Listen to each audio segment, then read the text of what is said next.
Well, hello. Hope everybody's doing okay. Welcome to another episode of Embrace Live. My name is Dave Dixon. If you've not tuned in before, thank you for joining us. It's really great to have you with us. If you're a regular viewer, then thanks again for tuning in. Welcome if you're tuning in live. We always want to try and make this live stream an interactive kind of experience. So welcome to Val and to Paul who've kind of tuned in and have commented. If you're tuning in and you haven't commented, please say a little hello, maybe tell us where you're tuning in from. It'd be always good to know, and we want to mention that. But like we said, we want to make it an interactive session. We want to take time to kind of respond to your comments and your questions. And I just see Mike has just popped up there saying, evening all. Is that your best police kind of constable impression there, Mike? But great to see you, thank you. Or to hear from you, should I say. And so, actually, we've been doing a little bit of Embrace Live. I got it wrong last week. I do apologise. I said last week was our 25th episode of Embrace Live.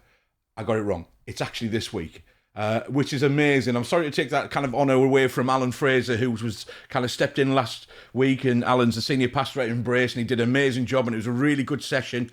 I love talking about how we can become, and our plans as an Embrace Church to become a radiant church. And what God's calling us to in 2022, and I'm sure beyond as well. So thanks, Alan, for stepping in. I can see that we've got a few people who are kind of tuning in online, like I say. So Alan's tuned in. That's good, Alan. I'm going to take the opportunity, and I've already told Ben, who's our guest tonight, that you're a total fanboy. So I'm going to take the opportunity to give you a bit of stick tonight. But I'm sure you'll appreciate that. Hi, Steve. Thanks for tuning in. It's great to, you joining in with us as well. So Embrace Live really came out of, the time, like we say, with lockdowns where, churches had to find new ways to kind of connect. And obviously we did a lot of this kind of Zoom stuff, and as well as live recording and posting that on our channels and so on. But really, Embrace Live is an opportunity just to kind of gather. People tell us that it's great to gather on a Wednesday night and just have, on hump day, as Wednesdays tend to be, as we start to look forward to the weekend maybe, just to kind of connect with one another in a different way. And feedback that you've given us, and always really do appreciate the feedback that you give us, and please keep that coming. So we'd love to hear what kind of stuff that content you'd like to hear about. But what came through strongly was people love hearing. I'm the only problem with having a secondary monitor. I can see the comments coming up, and I'm distracted by Alan already. I can see this is. I'm going to put that on a little bit later on, but I can see that I'm going to try and. Not make it just a total fanboy experience for Alan with Ben, and see if we can actually share the input from other people as well. I can see Ben on my secondary monitor just over here, and Ben's starting to look a little bit concerned already, but we shall see. So, the feedback's been great. You said that quite clearly. You love hearing people's stories, so we always try and build that in about, what was life like before they kind of made that decision, and why did they make that decision to follow Jesus and commit their lives completely to him, and how's it been since? But we've also been doing this kind of leaders series, and I've called it leaders, but it's really about people who involved in the local church scene. But actually, as I always say every week, there's only one church, and that's God's church, and it's with a capital C. And it's great to hear about people involved all over the country, all over the world, doing different things, serving God in their communities and things like that. And tonight's guest is actually, we've been very excited. All of our guests so far have been brilliant, and but in Dixon Towers, in Team Dixon, we've been especially excited when Ben agreed to kind of come on tonight, because we've known Ben for many years. We've had a little bit of a family catch up already before we came on air, and we've got some really important questions to ask him. But Ben spent some time in Teesside, and actually spent a couple of months, I think it was. I'm looking for some kind of nod or something from Ben. A couple of months actually living in Dixon Towers with us. He had that joyous experience. Maybe you could share a little bit of that joyous experience. He is nodding and looking again awkward, like I say. So there we go. But we'll see from that. So Ben, let's just jump over to Ben. Just do a quick hello, and then we'll come back to you, Ben. So let's say hello, Ben. How are you doing? Hey Dave, it's good to see you, buddy. Are you well? Are you good? I'm very well. Yeah, I'm delighted to be here with you, reminiscing about my time at Dixon Towers. It was a wonderful experience. The room service wasn't great, I'll be honest, Yeah. and the fees were a bit high, but Yeah. the people, the staff were lovely. All right. Okay. Good. Thank you for that feedback. Well, Ben, I'm going to chat for a little bit more, and then I'm going to put a little intro video on, and then you're going to join us, and we'll find out who you are and what you do and everything else. So I'll come back to you soon. Okay, mate. All right. So, Ben is fantastic. Like I say, he's a great guy I've known for many years. We've had some fun together. I think, if I remember rightly, we took a trip to Elland Road. We'll get to that. I just want to see, I'm looking for some kind of, one of the questions I've got is just purely quite cryptic, and just to test his memory. And I want to ask the question, is your name Smith? Okay, and he's nodding and laughing, so that's good. He remembers that very cryptic question. We shall explain as we go along. So, like I say, this is a series that we've been doing for a while now called Leaders, and it's about just connecting with inspirational people that have committed their lives to, following Jesus and to serving him in however that is, wherever God leads them into that. And, it's great that Ben, in reality, has got a very busy, schedule, lives a very busy life, doing all sorts of international kind of ministry and stuff. And so we're really thankful, Ben, that you've given up your time tonight and so on. So let me run the video and then we'll hear from Ben. Here we go.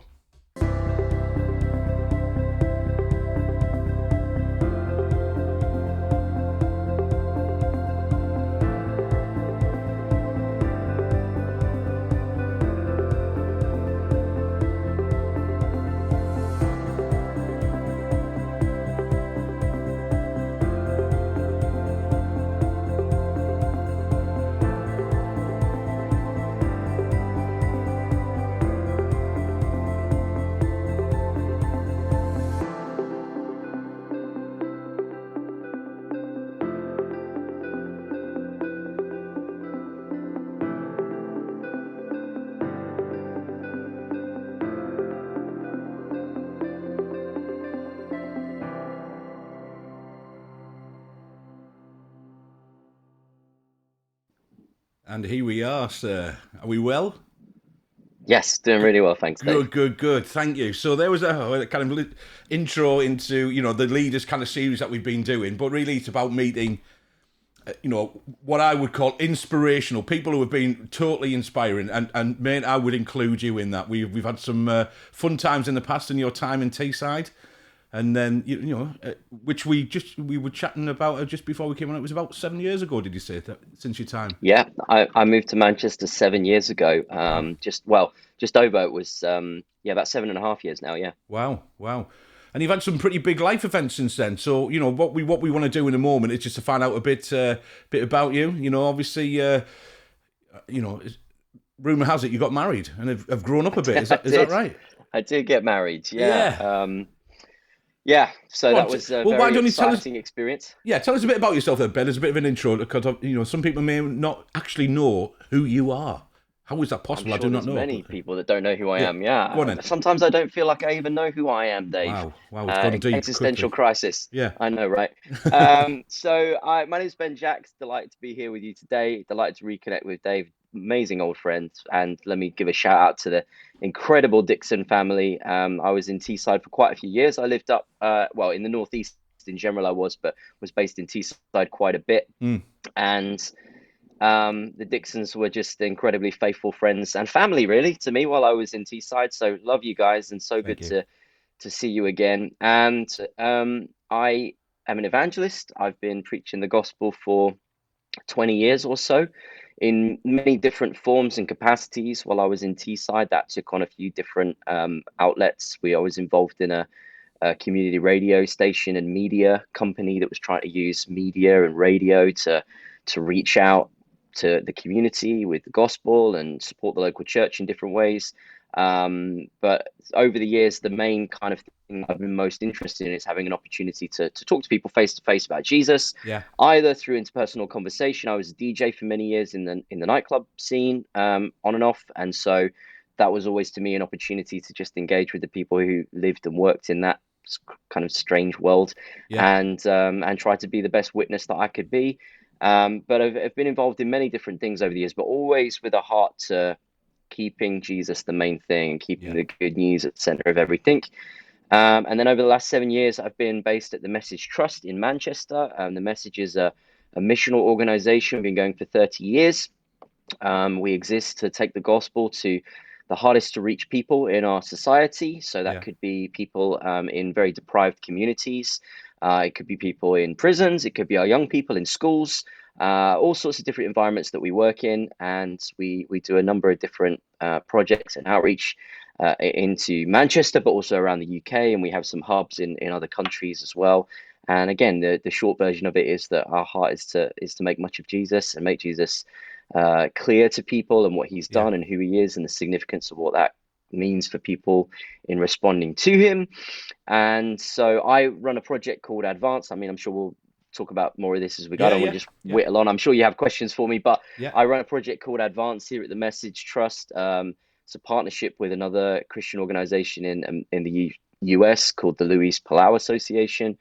And the goal of Advance is to encourage, equip, and empower the church for evangelism and stir the gift of the evangelist. And so we currently work in just over 80 countries. So that keeps me very busy traveling Yeah.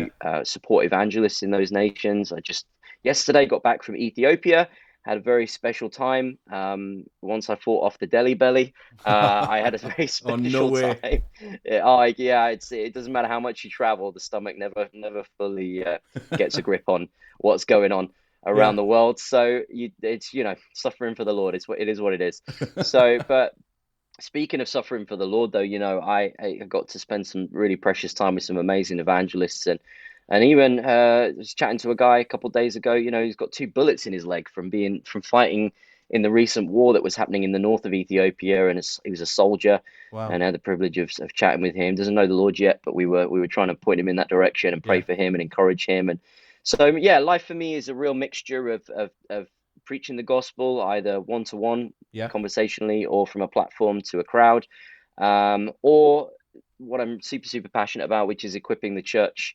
Because I firmly believe that the evangelism is not the responsibility of evangelists. Evangelism is for every believer, and it's Yeah. the idea that God has laid before us is that the whole church would take the whole gospel to the whole world for the whole of His glory. So that's what we're trying to do through Advance, which, to keep it short, is basically a kind of a group mentoring thing. I Yeah. guess the simplest way to explain it is it's kind of a little bit like Alpha, but instead of learning the basics of Christianity, you're learning actually about the gospel and what it means for us to be its messengers into the world. Yeah. And where Alpha kind of meets once a week for 10 weeks or whatever, we meet once a month initially for a year, but actually our hope is that you continue on and do 2 years, 3 years, 4 years, as long as it's a blessing and useful for you.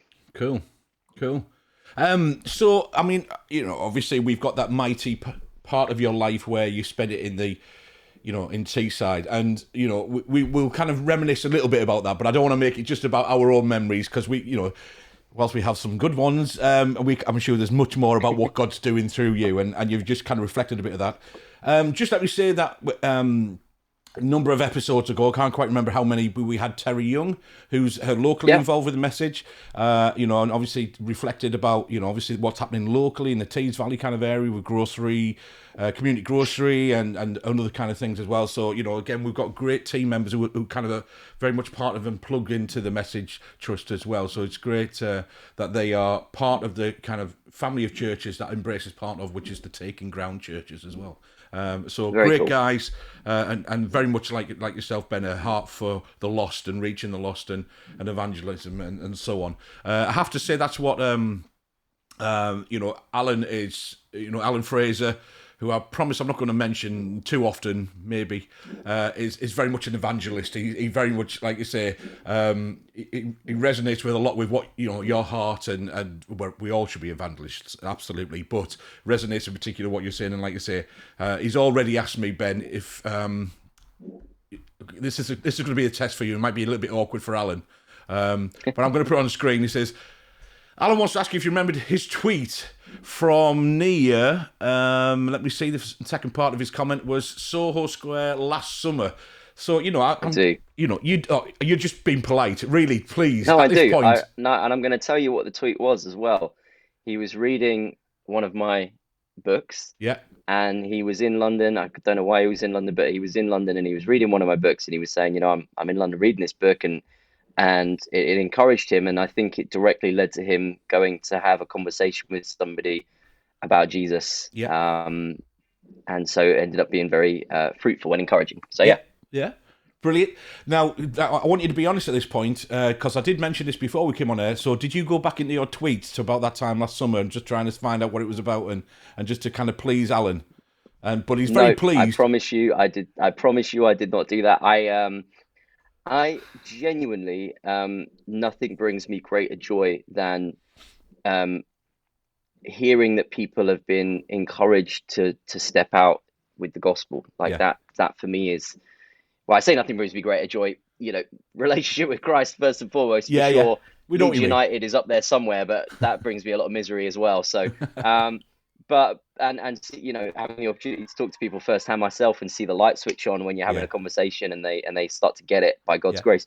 But honestly, like I am an evangelist and I love preaching the gospel. I love preaching the gospel, but I just I love seeing people who, and I'm not saying this is true for Alan because I know Alan's already an evangelist, but people who maybe didn't think that like that was for them, like Mm. they had a different call on their life or God wanted to use them in a different way, and then they get encouraged in some way about sharing their faith, and then they have the incredible joy of talking to somebody and seeing that person take steps towards Jesus. That is such a beautiful, precious thing. And I Yeah. honestly believe the best way to worship Jesus this side of eternity is to tell other people about him so that they can become worshippers of him. And, when we're in eternity, we'll be able to sing his praises, for all eternity. Come And on. it's good that we can sing Yeah. his praises here now, this side of eternity as well. For Yeah. sure, we should keep doing that. The Bible, in fact, tells us to do that, so we should do it. But the greatest worship, I think, is to be obedient to the Great Commission and to go. I think, and I'm going to paraphrase it slightly, but Billy Graham once said that the greatest sound of praise is consecrated feet taking the good news out, seeking out the least and the last with the good news of the gospel. And Yeah. so it fills my heart. So whenever I see a tweet or someone gives me an encouragement like that, Yeah. I tend to remember them Yeah. because I don't remember. Ask my wife. I don't remember much else. So, but I do remember those things. Yeah. It's good that you've taken to the husband role quite naturally then by the sounds of things. That's good. Yeah. That's Yeah, yeah, it's yeah, going yeah. well so far. She texts me a lot of reminders every single day to do all sorts of things, and I don't remember most of them. And I've got to be honest, Dave. A lot of the time it's by choice because I don't want to do them. That's husband material right there. Absolutely. Certainly in my book. Absolutely. So, obviously, I said we've got some questions. I've just got a little post-it kind of note on here. I've made a few kind of notes. I've got a question. I think you referenced them just then, actually. Are you still following Dirty Leeds United, that is? Passionate, Oh, no. passion, mate. No. Come on. So how do we think they're doing at the Yeah. minute? Oh, we're absolutely crippled with injuries right now. We've got like 11 players injured, not with So you're COVID, using that actual excuse. injuries. Using that excuse Yeah. already. Yeah, okay. Yeah, it's bad. It's bad. So like Yeah. we've got 4 strikers and they're all injured.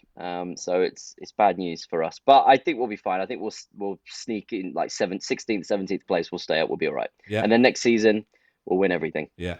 Yeah. I mean, I'm a big fan of Patrick Bamford. Obviously, you was at the Of course, at yeah. the Borough. We took him from the Borough. Um, Because he wanted to play Premier League football. So yeah, very, very, very good player. And thanks for just mentioning that it's Premier League football. Absolutely. I'll always have a soft spot for the Borough because when I first moved to Teesside, my great mate Andy Robbo had season tickets, and he weirdly could often not find anyone to go with him. So I used to go. I used to go with him. I'm not sure whether that's because he hasn't got any friends or whether because Borough are terrible, but I suspect it's probably a combination of both things. Yeah, yeah. So yeah. So Yeah. I probably went to the Riverside Stadium like I don't know 30 times Yeah. or something. But yeah, good times. And then we had a little trip down to Ellen Road for, I think, was it Man United? We was it in the cup match? We or went to something? see Liverpool. Sorry, went to see Leeds v Manchester United, and Manchester United in the cup. Yeah. Manchester United beat Leeds 3-0. Michael Owen scored a couple goals, if I remember rightly, and it was a pretty miserable experience. But you know what? That's the life of being a Leeds fan. So I didn't want to mention the Paul score. said he had a thought. Paul said he had a thorn in his flesh, and I'm pretty sure that Leeds is mine. Yeah, yeah. I love it. And of course, something else we used to like to do quite often is frequent the cinema with our Cineworld Yes, Unlimited cards. So, are you still a yeah, big fan of film and everything else? I am, and I love movies. And to be honest, I love pop culture in general. I like movies. I like video games. I don't have as much time to Yeah, play video games as I used to. But I find that through those things, one, entertainment is a nice thing. yeah, But I like storytelling, and I think storytelling is a great way to make sense of the world and make sense of what people think about the world and the human experience. So I find that through television, movies, music for sure, songs on the radio, you can learn a lot, yeah, but I don't think they're necessarily quite as expressive always, pop songs, but they can offer some of that as well. yeah, Video games, all of these kind of mediums are fascinating insights into what people think is important in life, yeah. what people's value structures are and stuff. So, from an entertainment point of view, yep, I enjoy movies, but I also enjoy it from a learning about the human experience and what people think is important in this life. Yeah, nice one. I mean, so I miss those days actually. But to be honest, it's been a while, and I'm old now, and so when we get to night, because we used to go like 9 o'clock, 9:30 for a show in or something like that. I'm getting 9:30, 10 o'clock, and I'm in my PJs now, mate, and I'm ready for my bed, kind of stuff. So, I am getting a bit of it. I have crossed the 5-0 mark now, so You're um, wearing it well, Dave. You're wearing it well. That's fine. Thank you very much. Yeah, well done. Well done. That was the right answer. So, a couple of other quick questions on there. So we worked out it was about 7.5 years, you said, since you were in Mhm. Teesside. So, and you had the joy of living with Team Dixon. My 15-year-old daughter, who was then about 8, used to enjoy and wants to know, she doesn't really, I've just put this question in, wants to know, have you still got the magic egg that used to entertain my kids with for hours on end? Hours, the magic egg. It was just a talent. I forgot about the magic egg. That is amazing. Yeah. Do you know what? About 6 years, probably about a year into being in Manchester, I really started to take like card tricks and stuff a bit more serious. I used to fight like when you travel a lot, you have a lot of time on your hands. Yeah, People think that the travel lifestyle is very glamorous. It's really not at all. It's there's a lot of privileges to it that are a great blessing, but yeah, it's a lot of waiting around and a lot of it can be quite boring. So I used to travel with a deck of cards so that I could I wanted to teach myself a skill, but the deck of cards is small, so it was easy yeah, to chuck in my bag. And I wanted to get good at shuffling and fake lifts and all that kind of stuff so that I could become really good at magic. And I wonder if it was actually prompted by the magic egg experience of a year or 18 months prior to that. That was like the gateway. The magic egg was like my gateway into a we'll deeper take level of it. magic. Yeah, we'll take Well, I that wouldn't moment. take it too much because I did it for like a couple months, learned a few tricks, and then realized that I didn't have the patience to properly learn. Oh, well then. Yeah, it was a waste of time I'm ultimately, just but going to yeah, put this on screen. Obviously, my good lady wife, yeah, remembers the magic egg and was, the we're all magic very egg, yeah. happy. And Like you say, it was a little rubber egg, right? yeah, It wasn't mine, it was yours, yeah, wasn't it? yeah. Like you had it in your house. Why did you have a rubber egg? We've no I never idea. got We've to the never bottom seen of it that. since you left, actually. So we think you've nicked it. I don't know. I don't Yeah, I know. took it. Yeah, I took the rubber egg. one Yeah, big it's disappearing act and went to Manchester. Love it. yeah, but Another question. I used to just hide it, right? And Yeah, then yeah, the kids were amazed. yeah. You're And amazing. yeah, Yeah, it incredible. was Wow. just the kids who were amazed. That's right. Yeah, we all joined in the game, I think. Okay. So, and the biggest question, because you referenced this while you were in Teesside, that you obviously big fan of media and the local radio that you're involved with. Spent some time working together in Yeah, Tees Valley Christian Media as it was as the organisation, and the yeah. fateful night in a local beach of Saltburn when we were creating and filming a video. You were doing your usual wonderful message, delivering a really powerful talk, and it was all about light and darkness, if I remember rightly. In fact, I've used it in a talk since Yeah. then. Go on. It was about forgiveness, if I remember rightly, and the light shining in the dark and forgiveness and Yeah, the forgiveness of God. And I can't remember all of it, but we went down to the beach in the pitch black late at night, and we had one of those Chinese lanterns that you can it's made of kind of thin paper, isn't it? And it's yeah, and then you light the candle or whatever's inside, and then the heat makes it fly into the night sky. And It does. so It's we did lovely. this whole like elaborate thing where I did a nice one shot talk and had to remember all my lines. Yeah. And I think if I remember, it was like a one shotter, and Yeah. then Yeah. we intercut it with shots of us lighting this lantern, and then the climax of the video was releasing this lantern into the night sky, and of course it illuminated the dark sky. So great visual Beautiful. imagery. I mean, of course, and it had never been done before. Not like we ripped it off from someone else or Of course something. not. But and we let it off into the night sky, and I think we did a couple. I think we might have had a couple of them. I can't remember now. Do we have a couple that we let off? I don't know. Anyway, then some guy suddenly came running down the beach, didn't he? And he came to one of us because there was a group of us there filming it, and he said, "Are you Smith? Is your name Smith?" And we were like, "You what?" He's like, "Your name's Smith." And apparently, some guy with the surname Smith had called the Coast Guard or something and said, "Oh, someone's let off a flare Yeah. into the night sky," and they'd called the Coast Guard out Yeah. to Yeah. come and rescue whoever let this flare off. Yeah. And so there was I think it was four of us. There was Andy Robbo, you mentioned. I think Mark Mullis was there. Yeah, Mark Mullis was there Yeah. as well. Yeah, And and you obviously four.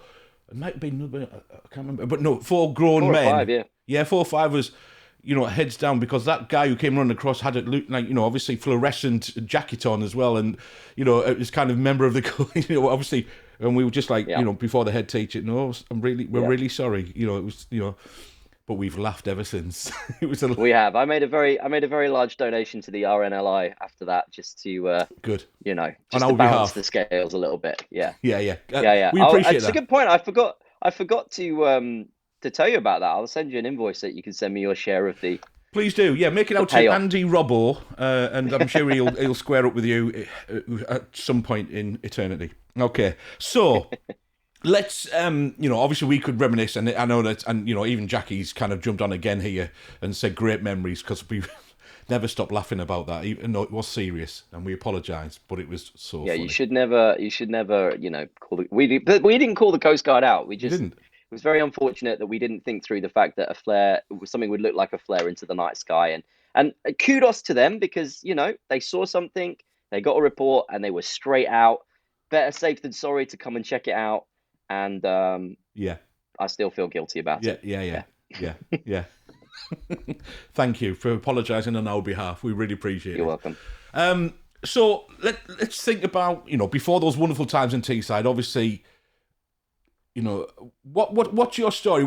How did you get to the point? What was life like, and that kind of journey that we were on? How did you get to the point where you committed your life to Jesus? What was happening about then? What were the circumstances? Yeah. Before you said, right, I'm going to, I believe in Jesus. I believe who you are. You died for my sins, and I'm going to commit my life to serving you. What was like? What's your story in that part then, Ben?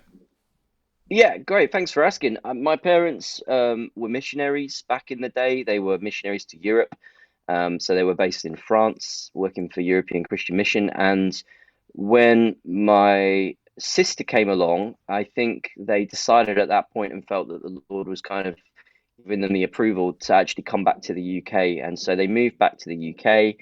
And my dad became a church minister, and my mum went back into the profession that she trained in before the mission field, which is nursing. Mm-hmm. And so then eventually I came along, and we lived in North London for the first few years of my life, and then moved up to Cambridge. And the reason we moved up to Cambridge when I was about 5 or 6 was because my dad got a job as the principal of a Bible college in Cambridge. Wow. And my mum continued in her nursing, and interestingly ended up becoming the nurse for Professor Stephen Hawking for a while. I didn't know that. So wow. yeah, which is fun. And so I kind of grew up in this really interesting household of parents who were missionaries. They'd been on the mission field, very passionate about mission, very happy to live on the edge. And they're like proper old school missionaries. They got great stories of, not having anything and not being able to eat, and then just praying it in, and it just money arriving at the last possible moment, and all these, great stories that you get from proper serious missionaries.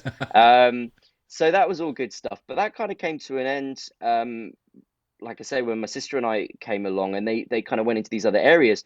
And so I'm growing up in a household where I've got parents who are missionaries, but then also a dad who's a very clever intellect and an academic, and he was leading a Bible college. So very good at thinking things through, but a really good preacher and a really good teacher and very articulate and able to do that. And I'm watching him, I'm learning from him. And then a mother who's like super compassionate and nursing. She was a midwife before we moved to Cambridge. She was a midwife, delivered hundreds of babies. And so Wow. that she got that kind of personality for life and for Yeah. helping people. And I'm kind of growing up with these twin tracks of parents who are passionate about the gospel, but also a father who's very passionate about theology and learning and knowing God and the Bible very deeply, and a mum who's very passionate about helping people and caring for people. And that's a great environment to grow up in, because you kind of get a little bit of the best of everything, really. Yeah. So when I was 10 years old, I made an initial decision to kind of become a Christian, as it were, mainly because my sister, who's 3 years older than me, had become a Christian in the weeks prior, and I'd noticed that she'd got given a lot of books when she became a Christian. And I was like, I'll have a bit of that, thanks very much. And Yeah. so I also became a Christian so that I could get the bounty that you got, because I thought that's how it worked. I thought it was transactional. You become a Christian, you get the goodies. And if anybody's, I don't know what the age of everyone listening in now is, but if you're listening in thinking, wow, books doesn't sound like that much of an incentive, this was the 80s and we didn't have anything else except books. That like the books were the equivalent of getting given like PlayStations. Like Yeah. now, I mean, that was as good as it got, right? So I wanted some of that stuff, but it probably then through my teenage years started to kind of unravel a little bit, because I realized that yes, I believe in God, but he's not particularly interesting to me, and there were other things that were more interesting. And what I tend to say is that through my teenage years, I never stopped believing in God, but I probably stopped loving him somewhere along the line. And when I was 17, a friend of mine came to me at sixth form college, and she said, I've been asked by one of the teachers to run a Christian union for one of for the year sevens to nines in the lower school, because the sixth one was attached to the wider school. So I want to do it, but I need a male leader as well. I know you're a Christian, you got a church, because I was still kind of going to my youth group and stuff. It was a good Yeah. youth group, even though I was not particularly living as a Christian. And she said, do you want to help me out? And I was like, not particularly, no. And she's like, well, there's free donuts there every week. And I was like, I'm in, sign me up, Yeah. let's go. Yeah. So again, books and donuts, these are the incentives. And that's really driven my evangelism strategy ever since. Like now I just go onto the streets with books and donuts, and I'm telling you, revival breaks out. It's incredible. Amen. I'll make So a note. amen. So and that's biblical as well, surely. I mean, I'm sure there's stuff about donuts in the Bible somewhere. So yeah, don't go looking for it. We don't have enough time for that. So I said, I'll come and help you out. And actually, from journeying with these kind of 11 to 13-year-olds in the lower school as a 17, 18-year-old, Yeah. I started to think afresh. Actually, do I believe this stuff? Like I know it, but do I believe it? And the more I thought about it, the more I thought, yes, I do. I do actually believe these things. But if I believe these things, then I should be living a different way to how I'm living. Yeah. And it was just like a light bulb moment. Of course, it's not a work of the intellect. It was the Spirit of God meeting me in my investigation, meeting me as he prompted my questions. And I began to think about those questions. He met me and blessed me Yeah. with the beginnings of a faith that I didn't really have up to that point. Yeah. And so I was like, Fantastic. you know what? No, I need to stop messing about, and I need to actually start figuring out what it looks like to properly live for Jesus. And at the same time as that all happening, I was beginning to think about going to university, but I really felt the Lord say to me, no, defer going to university. I've got something else for you. And I was like, okay, I don't know what that is. And it ended up being that I saw some people who worked for Youth for Christ at an event that I went to, and I was like, oh, and it just appealed to me and it spoke to me in a way that the other stuff hadn't before.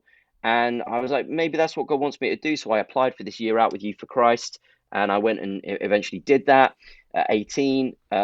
I traveled around the UK, going into high schools, telling young people about Jesus, doing concerts on Friday nights. And it changed my life.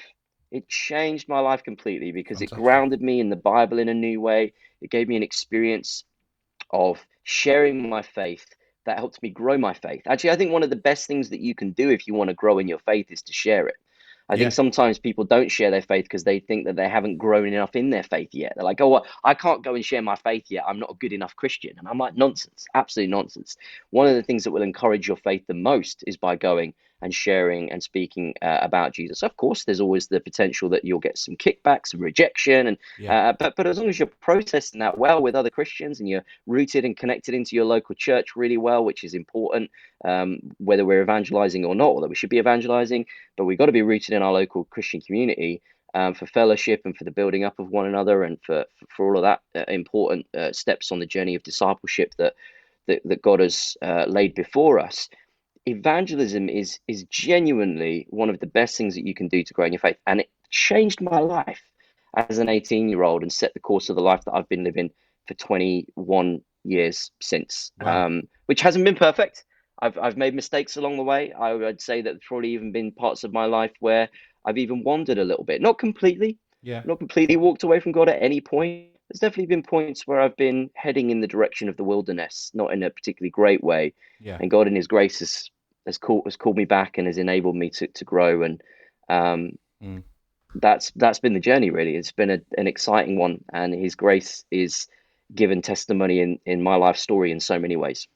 So you mentioned, obviously, when I was saying give us a bit of your story at the beginning, where you mentioned about the DJ kind of, night, being a DJ, and Oh obviously I yeah. know we mentioned about media earlier on, and pop culture, and you're a very, very talented DJ. I should let you tell us a bit more about that kind of, where did that kind of evolve from, and what, how have you used that then into kind of furthering the gospel, in that sense? Well, interestingly, when I started taking my faith more seriously at 17, um, well, not more seriously, just taking it seriously, full stop, Yeah. actually choosing to be in rather than being lukewarm or out Yeah. entirely, right? So, um, at the same time as that, I was getting more and more interested in music, making music, performing music. Basically, Dave, a little bit like yourself, all I've ever really wanted is to be a rock star. Absolutely. But I don't have your talent. I can't shred it up on the guitar, and Yeah, DJing is whatever. much easier. All you got to do is press a button, right, and you're good to go. So I was like, right, I'm not talented enough to be a rock star, but I'm talented enough to be a DJ, and I'll get my kicks through that. So I started learning how to DJ at 17, and looking back on life, you can see the kind of serendipity of it all, and how, but like a spiritual serendipity, right, that where God's orchestrated everything.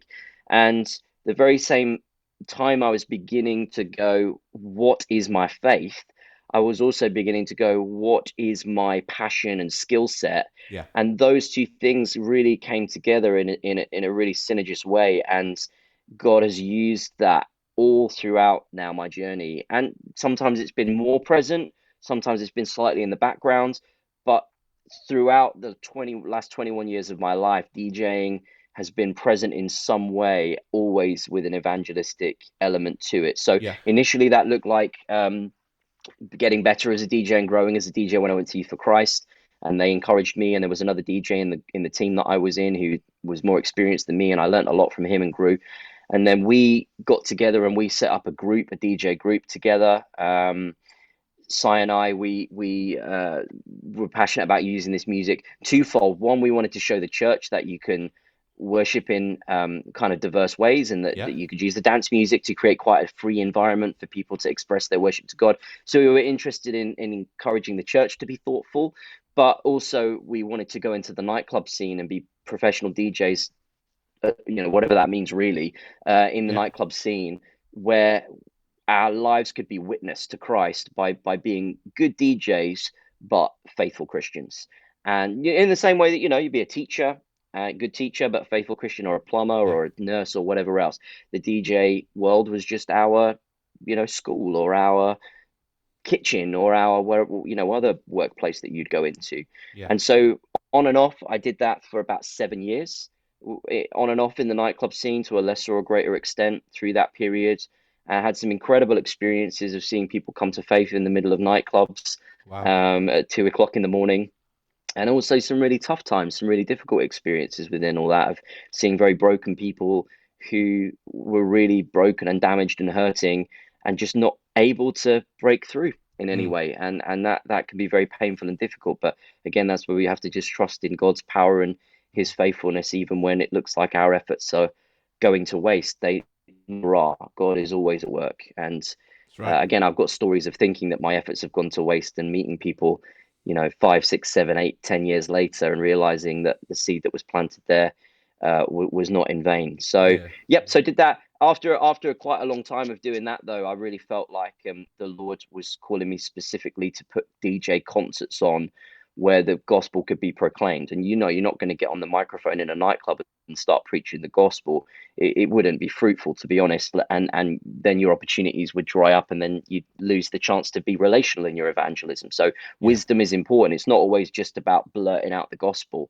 It's actually about thinking, God, how am I best used in this environment today, tomorrow, the next day, the next year? I don't Yeah. want to put off speaking if you want me to speak today, but equally I want to be wise in what I say today if there's an opportunity that's going to be better reaped in a week's time or a month's time, and there by the grace of God we go in, with those Mm. opportunities. Yeah. So I felt like the Lord was calling me out of the nightclub scene a little bit and into more creating our own environments where we could play the concert but then turn the music off at a certain point, preach the gospel, invite a response, put the music back on, and then turn the last part of it into it's a bit cheesy but in its expression, but turn it into a salvation party Yeah. at the end where it took on a new dynamic and became almost worshipful at the well, not almost, it did become worshipful at the Yeah. end. Sure. And so that was very profound, and I've been doing that kind of stuff really for the last 13, 14 years or so, and I don't have a huge amount of time to do that stuff these days because I'm very, very busy with the advanced stuff that I was telling you about Yeah. before. But I still do some shows and I still do some touring a little bit, and I still make some records to open doors for that to happen. I just have to be a little bit more careful about the opportunities that I say yes to. And I do have one very clear criterion, which is I will never go and play a concert that I can't preach the gospel at. Yeah. So that helps to weed out some of them anyway. Yeah. Yeah. Yeah. So, obviously, what do I call it? A stage name? What are you known as in your DJ? My DJ artist name, for it sounds a bit pretentious, doesn't it? Artist name. My Yes. artist name is because I'm an artiste, Dave. I'm Yes, an I know you are. artiste. My artist name is Galactus Jack, and that's the name that I've been kind of using to do the DJ evangelism concerts for the last 13 or so years. Yeah. Yeah, yeah. So obviously in the lead up to this show, I did the usual kind of Facebook posts and so on like that, and I grabbed a picture from your profile on Facebook, which is Okay. you, amazing picture, crowd surfing in this dinghy, and it looked. I mean, Yeah. how cool was that? A really good experience because I wanted to be you at that point. Although to be honest, we'd need a few more thousand people to hold up the dinghy if I was instead of you. You probably could be the dinghy, Dave, to be Yeah, honest. We cheers. I could could throw be. you Yeah, in, yeah. yeah. Thanks, I'm buddy. just kidding. I'm kidding. I'm kidding. Um, so Where was that that was then? something that I started doing a few years ago. So every show that I do, well, 99 out of 100 shows, I will always stage dive into the crowd. It's only on the very, very rare occasion that I feel like if I'm going to do it, I'll almost certainly die, that I don't do it. But most of the time, I try to go for the stage dive, and I try to get as high on a platform as possible so that it's good. And most of the time, it works out great. I had a very unfortunate situation at a festival in France that I was playing. A couple thousand young people at this festival in France, and before I do the stage, normally I do the stage dive right at the end of the show, like right, the last song that I play, and then you go into the crowd, and Yeah. then whatever happens happens. For some reason, insanity kicked in. Maybe it was a work of the devil or something, but I just thought I'm going to do this halfway through. I'm just going to do a halfway point stage dive, and so I was like, hey, get bunching, because even in a big crowd, there's Yeah. still gaps. Yeah. So you have to get people bunched up a little bit tighter than they would naturally be. If you leave them with their natural spacing, it's probably not going to work. So you just say, people, just bunch, come forward a bit, and people just bunch up a little bit tighter, and then you're not going to fall through. So I'm telling them to like bunch in, but they don't really understand what I'm saying. And my French, even though my parents speak perfect French as Yeah. French missionaries, I was too busy playing Nintendo to learn any of that nonsense. So I can't speak any French. Came back to bite me big time because I'm telling them to move closer. They're just looking at me like they don't understand. But I'm looking at them and I'm thinking, nah, I think it's going to be okay. And so I run from the back of the stage, full on run up, like good solid Go 10 for it. meters. Yeah. And I run up and foot on the monitor speaker, dive into the crowd, and you always go backwards. I won't get into graphic detail, but gentlemen, if you're stage diving, you always stage dive backwards, Yeah. Yeah. because you don't want to get grabbed. All right. Yeah. So And you will get grabbed. And I lose things when I stage dive. One time I stage dived both my trainers. They went, never saw them again, never saw them again. Pulled them off my feet, gone. So you stage dive backwards into the crowd. And so I stage dive, and as I'm flying through the air, I just see this crowd of French people underneath me just looking up and just going, pourquoi? You know, it's just like, what's going on? They don't Yeah. understand. And at the same time that they're asking the question, like, why? What is happening here? I also see them slightly begin to part. And all that remains is just a little girl, like she looked like she's about 11, and this, you know, the size of nothing, and the full weight of my stage dive coming off the platform No into the way. crowd just wiped out this little girl. And I kid you not, it was one of the worst moments of my life. I felt her little body just crumple underneath mine, and Yeah, but you were it was fine. awful. And Yeah, you were fine. well, do you know what? Do you know what? I really hurt my back. It was really bad, and I kind of hobbled back onto the stage. I had to make sure this little girl was okay, and I'm like, "Are you okay?" And she's like, "Yes, I think I'm okay." And I'm like, "Oh, this is terrible. This is a disaster." So you know, injury to yourself, injury to other people. To only stage dive if you're fully qualified, and even then, be very careful. But I've done everything in stage diving. I've ripped my trousers from front to back during a stage dive. I got stuck once on the barrier between the crowd and the stage. I got stuck. I couldn't get off. I had to have a security guard rescue me and pull me off. So what happens a lot is you think you're going to be a rock star and you end up just being an absolute clown. Yeah. But what we decided was in the last few years before COVID kicked in, when touring was still happening, those glorious days, Yeah. I decided that I wanted to start bringing a boat to shows, throw the boat into the crowd, jump into the boat, and then surf it around. Way more fun for the crowd, a little bit safer than the stage diving. So yeah, Yeah. we do that at most shows now. So your rider now states you must preach the gospel and you must be able to surf your dinghy. Yeah, I do. In my rider, it says they have to provide a dinghy. I kid you not. Yeah. Oh, that's, so you don't turn up to your own gigs with your own dinghy under your arm, pull it out Nope. the car. Oh, you such No, a diva. I tell them what they have to provide, and then they have to provide it. Yeah, exactly. Well, to be It's honest, hard to get. It's hard to get a dinghy through customs. That's why. this is true. Yeah, yeah, because I'm so experienced in that. Yeah, I mean, people are loving the stories. Obviously, I'm just going to put a few of these kind of people on, online, on comments on there, particularly Mrs. D, tuning in and enjoying it. So it's good. We've got a really, long post. I won't put it on screen from Mike. Really, just again with the whole donuts approach is a winner and an absolute dream. So it Yeah, totally is. that's why alpha has become a global phenomenon because food wins people around, right? So Absolutely. and the Holy Spirit, but That as well, yeah. food wins people around. Yeah, yeah, yeah. So I know in your music, career as it goes, I mean, again, you're a very talented guy, and you've had lots of opportunities to kind of collaborate with different people. I think we won't get into it, but I think if I saw in the background when we went to the full screen, is there a bit of a frame or something, or an award or something on the back on one of your shelves there? Did I?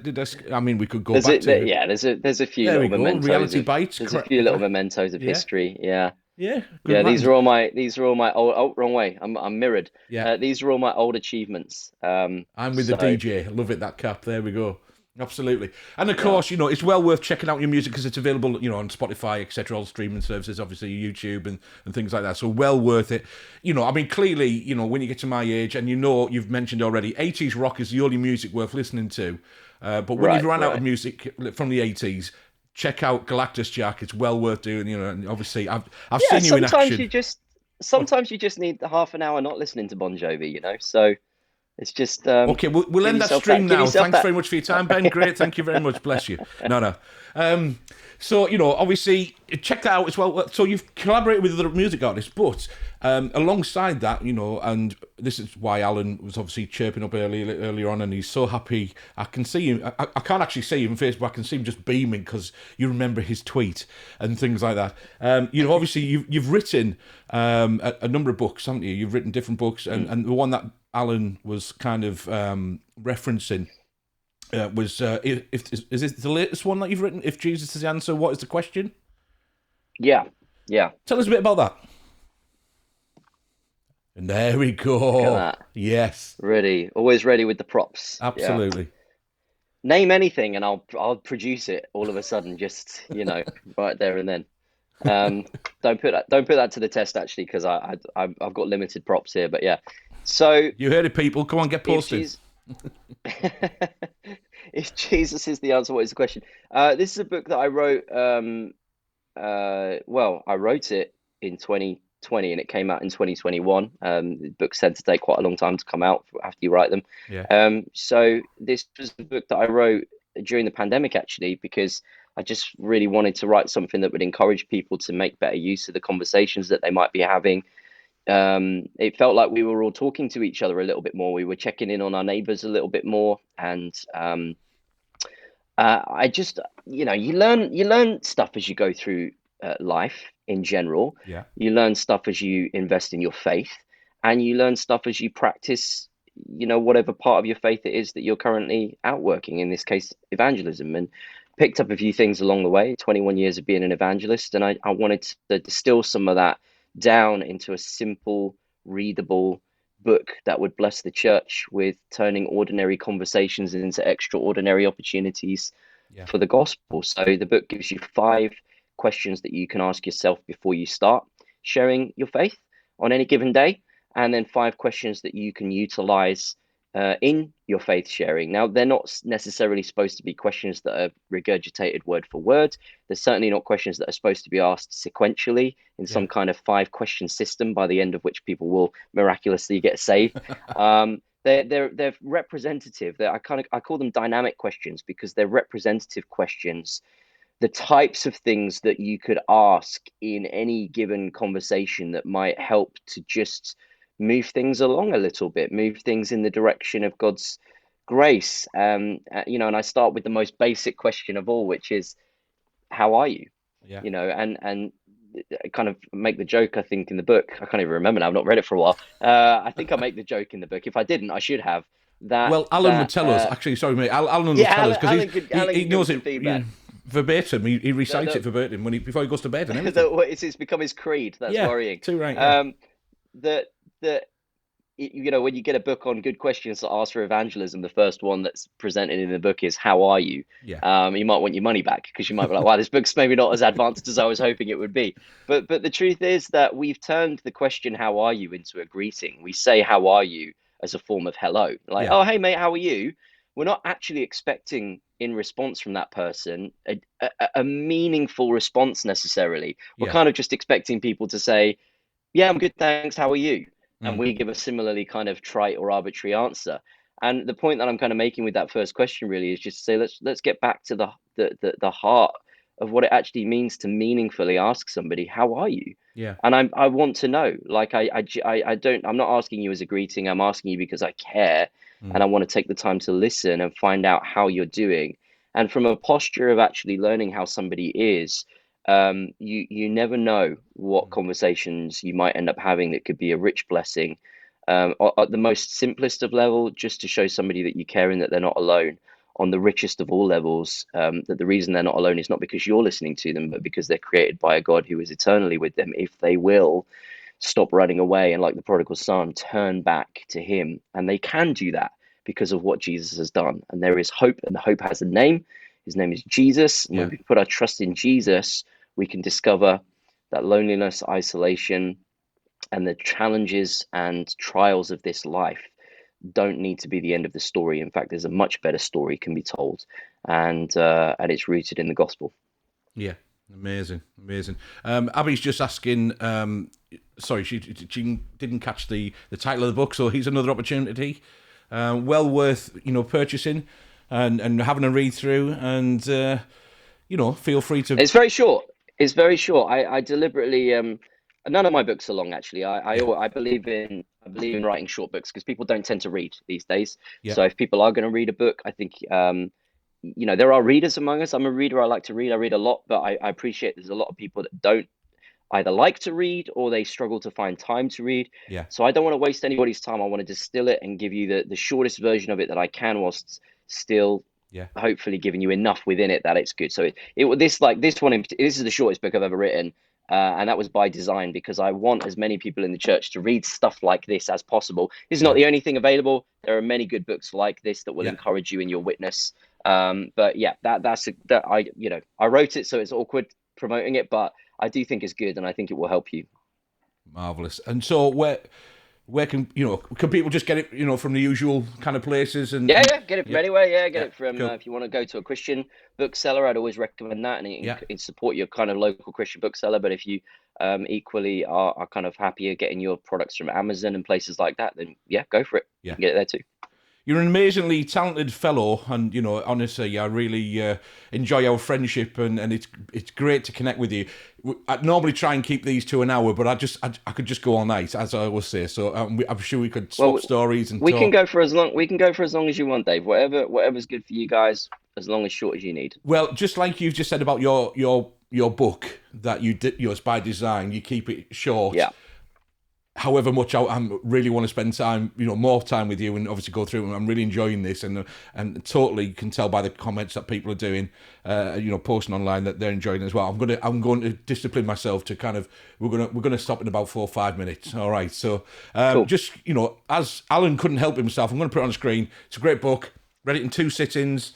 Alan struggles with the big words, those polysyllabic kind of words.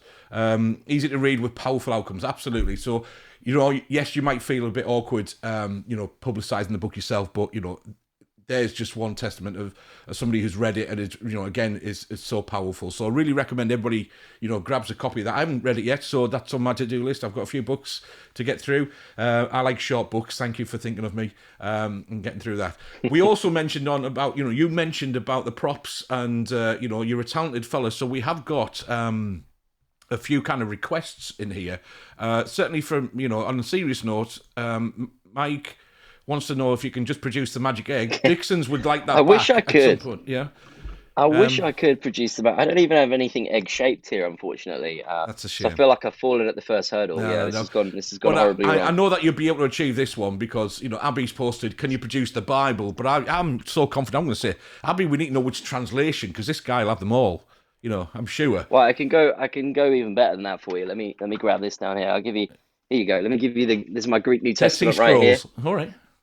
The Greek New Greek. Testament. Oh, there you go. It's my Greek New Testament for you, and then I can give you. Well, I got. Yeah. What translation do you want? Yeah. Yeah. Well, we've set him off now, haven't we? Just, I told you we'd have them all, Dead Sea Scrolls behind him and things like that. Absolutely. So, Ben, mate, honestly, I'm gonna start wrapping up now. But honestly, I've had so much fun. I think everybody else has as well, and Jackie again just kind of expresses, just from Team Dixon's point of view. There, she's put on screen. We love you, Ben, which we do, and we do want to kind of get in touch and just kind of catch up a little bit outside of this. But thank you, because I know you're a really busy fella. Like you say, the message came last week. When you were supposed to be on last week, I'm just popping out to Ethiopia, as you do, for a pint of milk or whatever. Yeah, It came up a little bit last minute. That sometimes that does happen. A trip comes up, and if there's a window to take it, then Yeah. I try to jump in and take it. Yeah, Yeah, I'm going course. to pray for me because I'm going to India next week. So Wow. that's my next trip, and so I tend to do a couple of trips a month. In a non-COVID world, I would be doing a couple of trips a month. Obviously, the last 2 years have been pretty barren for trips, but things are starting to get back to kind of, I wouldn't say normal, but they're getting back to being doable. I have to take a lot of COVID tests before I go while I'm there. When I get back, it's a bit of a pain, to be honest. And I carry like a Bible's worth of paperwork with me when I go for all the different things that you've got to show. Customs and visas are a little bit more complicated at the moment, but God is so kind and so faithful, and he's creating opportunities. Have I got time to just give a quick, just a couple minute quick encouragement to people? Please, yeah. Before we go? Yeah, of course, mate. Because I like to like I say, I'm really my main passion in life really is to encourage believers to not miss out on the joy of sharing their faith with others. And you might be the only gateway to Christ that someone has, and that's not. I don't say that to put pressure on you. I say that to encourage you that you could be the one that gets to delight in bringing the joy of salvation to somebody, and I guarantee it would strengthen your joy. And just the way that I would encourage you with it really is just a quick Bible reflection. At the start of Mark's gospel, I mean, we get this story in the Gospels, but we get it in Matthew's gospel as well. But in Mark's gospel, we get Jesus walking across the Sea of Galilee, the shores of Galilee, and he sees Andrew and he sees Simon Peter, and he calls the brothers from their fishing boat, and he says, "Lay down your nets, come follow me, and I will make you fishers of people. And I don't know if any of you guys have ever heard a sermon along those lines where some preacher has said to you, you know, Jesus is telling you today to go and be a fisher of people. And whenever I hear that, I always slightly like just my shoulders go up a little bit, because conceptually that's not incorrect, but specifically it is incorrect. Because the point is, Jesus calls a lot of people in the scriptures to do his work, his way, to follow him and to be witnesses of him. But the only people that he calls to be fishers of people are fishermen. He doesn't call Matthew the tax collector that way. He doesn't call Nathaniel the skeptic of his messiahship at the start of John's gospel that way. You know, these are not how these people are called. Why does he call the fishermen this way? Because that's what they are. Yeah. And when we hear the call, oh, Jesus wants to make you a fisher of people, what we're inadvertently doing is we're actually inadvertently saying, God wants to put you into a prepackaged situation that doesn't pay attention to who you are, your skills, your talents, your weaknesses, any of those things. It's just a predetermined way that God is going to use you. And it's like, no, that's not right. What the Bible teaches us is that when God calls somebody, he calls them personally. And you don't need to worry right. about the gifts or the skills or the talents that you have. You might be sitting there thinking, but I'm not a very good preacher. I'm not very articulate. I'm an introvert. You know, God wouldn't want to use an introvert like me to be part of what he's doing in the world.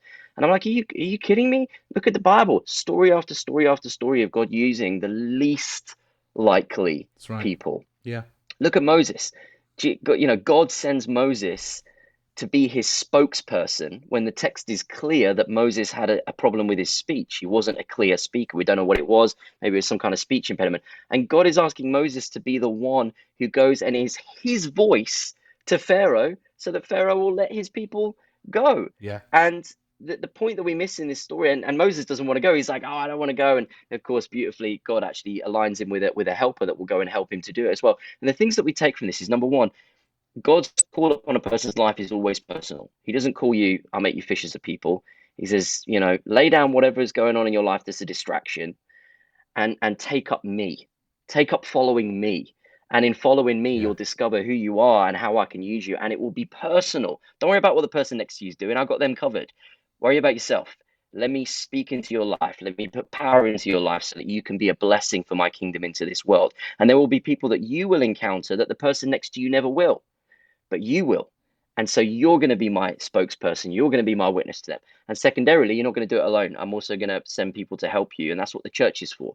And one of the big challenges, and if you're an evangelist watching this, I would say, evangelist, don't get disdainful of the local church. I have in the past, and it's no good. Jesus loves his church. Jesus is coming back for his church, his bride. We as evangelists need to not be so busy out there preaching the gospel that we forget to love the church really well. Yeah. And so we go with a personal call from God, but we also go with a communal call that we are to go together as family to help each other. And don't worry about your weaknesses, because God's got a church that can tidy up and we can work together, tidy up those weaknesses. But even better than him having a church to tidy up those weaknesses, Paul says that God's power is made perfect in your weakness. The point is, you can't save anybody, and neither can I, no matter how good of a preacher or evangelist I may or may not be. The only person that can save is God. And he takes his salvation power and he puts it in your life to bring you to hope and faith. But then he says, now you're not going to keep it to yourself. That same power that raised Christ from the dead is alive in you, forming you into the person that you were always supposed to be by God's grace. And through that power, you're going to go and you're going to be witnesses into the world. You will receive power, Jesus says to his disciples, when my Holy Spirit comes upon you. And you'll be my witnesses into Jerusalem and all Judea and Samaria to the ends of the earth. Amen. Why has God given us his Holy Spirit? So that we can live the life that he created us for, which is a holy life. And part of living a holy life is to make his holiness known into the world. And that is the hope of the world. So there are people that are perishing in this world and they don't have any hope. The good news is we have all the hope we need in Jesus, Yeah. and we can share that hope with the world. So be encouraged, my friends, be encouraged. Amazing, Ben. Thank you so much. And just, I'm going to put this on screen. Abby, is just thanking you again, that you really need to hear that today. And I'm sure Abby's not alone. And thank you for that encouragement. Amazing, mate, honestly. Like I said, we could, spend, a lot more time, going through different stuff on here. But like anything else, we want to keep these short, leave them wanting more, as it says. So I'm going to quickly just cut to you and just put some contact details on screen. So I've put these on here just so people can obviously, follow you, tweet you, etc. And the message, and find out more about the message organisation, everything that you're doing with Advance and so on. So please, I'm sure, Ben, that like you've talked about earlier, I know we've ribbed Alan a little bit here, but it's great to hear from people, and you're really, in all of the busyness of what you're doing, you do take time to, which is great, to kind of respond to people and so on like that. So, I hope, like I say, please follow Ben. I'm going to go back to this for you. Please follow Ben on his channels. Check out his music as Galactus Jack, and obviously get buying his book. Buy one for you, buy another one for somebody else, and give it away. And more importantly, not just about reading the book, it's actually putting it into practice. Because Ben, you're an amazing guy, and you always have been. We miss you as Team Dixon, and I'm sure a lot of people miss you in Teesside, and we hopefully maybe at some point we can come and visit you, or you can come up here, or whatever. Please do, yeah. If you can Please fit us in, at some point, it'd be lovely to catch up again, and so on. Please. There's always time for family, Dave. There's always time for family. That's right. And if there isn't time for family, you're doing something wrong, right? Yeah, absolutely. Couldn't agree more. Just again, one more last comment here. Just Paul, who's a great guy. Again, really enjoyed tonight, and so I think he speaks for all of us as well. Thanks, Paul. So, bless you, man. Thanks for having me. It's a blessing for me. Honestly, Dave, you've said some really lovely things tonight and really encouraged me. I really appreciate it. But let me say that this is no chore for me. This is no fitting it in amongst all the other stuff. I mean, obviously there is a very practical diary thing. If you physically can't get on because you've got something else on you, I guess you can't do it. Yeah. But if there's space in the diary to do it, it's not a chore for me. This is a privilege and a joy and an honor for me to be able to share with you as a friend. Yeah. But the church as family, and like I say, if we can't make time for family, and the ultimate family is the family of God, then right. we're doing it a little bit wrong. And my heart is, it doesn't need to be 1,000 people. Sometimes it's just one person, and just, Lord, use us all. Would you just give us the grace and the humility to use the best opportunities that we have? And if that is chatting to someone in the park, if that's coming on a call to like this to a few people, great. If it's going to a church, whatever it is, Lord. Lead us in heavenly wisdom to go do it. But yeah, please do connect with me online. And I don't pay any attention to Facebook. I've come off Facebook now. Yeah. But if you want to get into Twitter's probably the best place. It's probably the thing I check the most. But also do go and check out the website advancedgroups.org, because these advanced groups that I push around the world, this is, I think, the best thing that we have to help people with evangelism. And you can get them started. I know Alan knows about this stuff, so talk to Alan. Get some advanced groups going in your church and encourage one another. It's super low maintenance, super easy to do. Anyone can run them. Everything you need is in the material. It's all free. We don't charge anything for any of it. So I think that could be a blessing to you guys. Yeah, Alan posted earlier, actually, when you were talking about Advance, that, obviously we use that as a church, and certainly Advance Teesside is great, and, we're involved in that as well. So, like cool. Ben said, please check that out.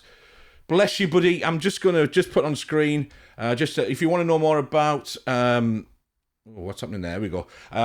If you want to know more about Embrace Church, like Philip said last week, the transfer window is open. Not that we're ultimately doing that, but, if you want to know more about Embrace Church, you want to connect with us, then you can head over to obviously our channels and things. I'm not quite sure what was happening with. There we go. That's better.